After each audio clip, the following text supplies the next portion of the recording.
And now with head coach of Fairfax High School, Trey Taylor. And Coach Taylor, after a nearly perfect season, went 9-1 in the regular season, but won the conference but had an early exit in the playoffs. What are you looking to improve in this offseason as we head into the 2022? I think we're looking to get further than we got last year. I think we had a good run. I think we surprised a lot of people, including ourselves. But then, as you mentioned, that early exit from the playoffs hurt. We felt like we were a better team than that. We only lost 6 seniors, so we're looking forward to bettering what we were able to do last year. And among those 6 seniors, 2 starting wide receivers, Amir Green and Tamarian Williams, that's over 1,100 yards on offense and 14 combined touchdowns. How is the offense looking to recuperate from those losses? I think we have to fill in with what we have. We're not going to replace Amir or Z with exactly what their skill set were, but I think one thing we're pretty good at as a staff is building around the talents that we have, and we obviously have some pretty good talents coming back. And talk about those talents on offense. Jake Worthen, second year as a starter after his junior season, or his first year at the helm. What are your expectations from him? What have you seen from him in the offseason? That's the kid that I have probably the highest expectations for on the team. You talk about a kid that as a sophomore started at corner and wide receiver and did a tremendous job, but jumped in at quarterback when we needed him. Kind of figured it out last year as the season went on. You look at our point totals, all the way up to Edison, we weren't scoring 10, 13 points a game, and then all of a sudden we figured it out. So I expect even bigger things with Jake. He's one of the smartest football players I've ever been around, so I think he'll be able to be a coach on the field for us.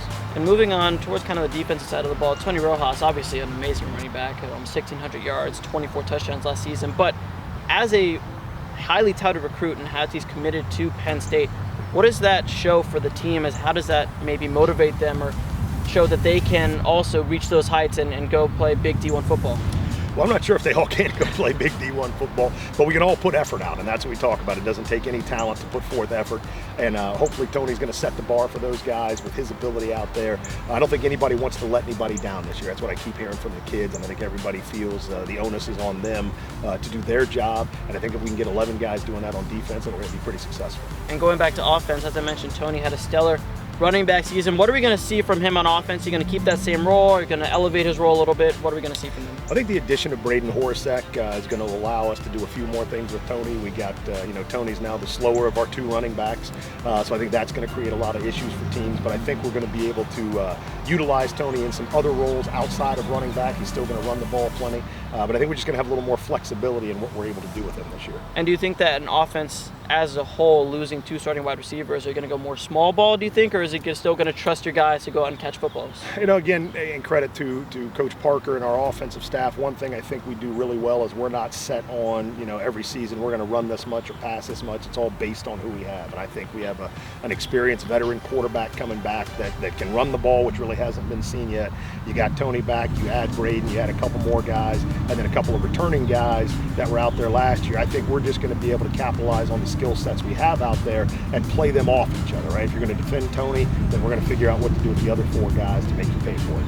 Absolutely, and you talked about how the offense didn't score much leading up into the early part of the season, but the defense didn't let up more than 2 scores in 6 of the first 8 games. Is that going to translate again into this season with a strong defense? It's kind of going to let the offense figure themselves out and work through it no matter how good or less good they perform? Defense is tough in this district. I mean, there's one thing our district has, it's offenses that can score points. And so keeping teams, under 4 touchdowns a game a lot of time is a challenge in the district.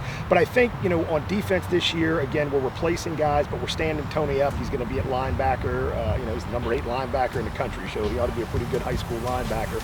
But what we've seen just in the preseason is his flexibility, his ability to cover the field. I think it's going to make us a little bit different on defense. We're going to have a little bit of a different spin to it this year, but I think we certainly hope to be even a little stiffer this year than we were last year. And finally, what are the intangibles that you're not seeing that the press, the fans, the parents aren't really seeing going on behind the scenes that are going to keep this team going and have another strong season after last?